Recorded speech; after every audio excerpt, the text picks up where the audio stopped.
This is pointed gourd or potol in Bangla. Preparing for potol bhaja, fried pointed gourd.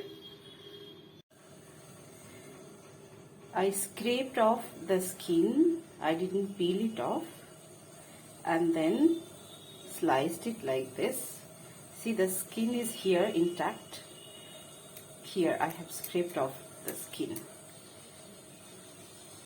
I added salt and turmeric to the pointed gourds. Now they are ready to get fried. Started frying them. After some time I'll turn them to fry both the sides. I have turned them over and I'll now cover them.